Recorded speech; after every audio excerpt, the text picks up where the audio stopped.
experience so far all do a pretty good job about not falling into that same trap. If anybody else wants to chime in, please. No, absolutely. The easiest thing to do for conservatives who only have other conservatives to argue with each other.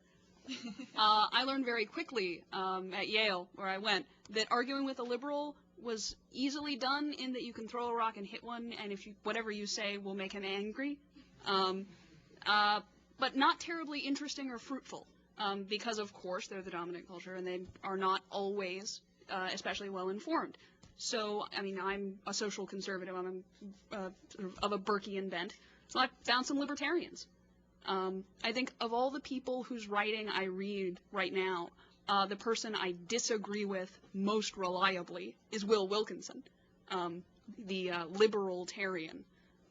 So, no, fusionism, the reason why we have a name for that is that it was very, very hard to get traditionalists and libertarians to get along with each other. So that fighting can often be even more bitter.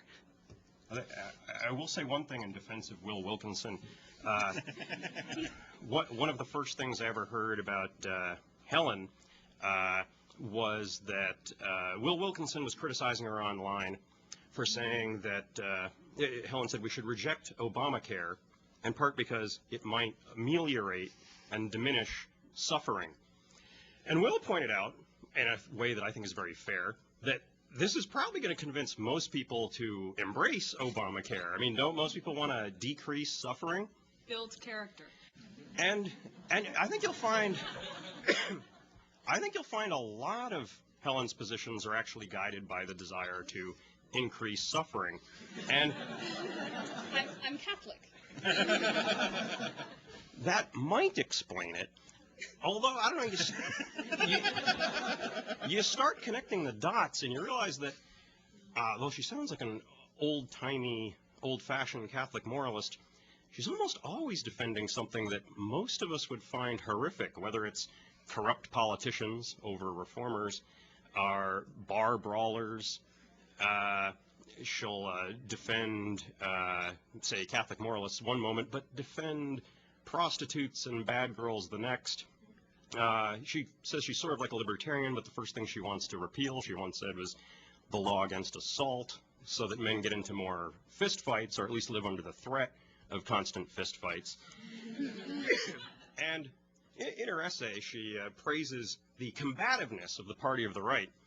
And I think when you read that, especially if somebody's invoking Catholicism and occasional references to G.K. Chesterton, you tend to assume that between the cracks of this combative-sounding worldview, there must be some underlying iceberg of traditional morality. But are we so sure? Could there be something much darker going on in Helen's thinking?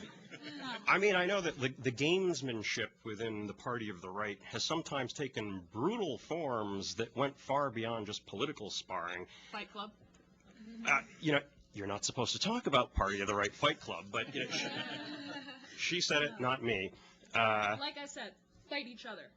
And I probably should confess that Helen and I dated for 2 years, so you know we've sparred about many things. It might come as a surprise to some of you that we dated for 2 years because we have ideological differences, but because there are probably some people in this room who also dated Helen during those 2 years. Given how tumultuous things got, it was sort of on again, off again. No, I'm in favor of combativeness.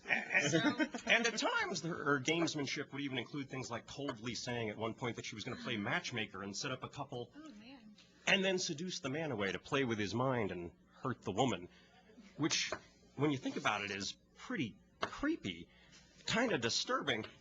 Is all this going on C-SPAN? Yeah, this is all on C-SPAN. This is... And For the record. I believe 5 months later, she made good on this somewhat disturbing promise. Okay. And I doubt anyone here who knows me well really thinks I'm making this up. So I can't help wondering, when you strip away the things you don't like Alan Bloom's values and tradition, which you reject at one point explicit in the essay, what is it you don't want people to do to each other? What sort of evils are beyond the pale? When you've encouraged a world of this sort of boxing and brawling and fighting and hurting each other in an almost sadomasochistic way.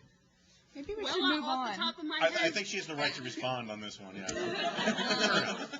Off the top of my head, what do I think is off bounds?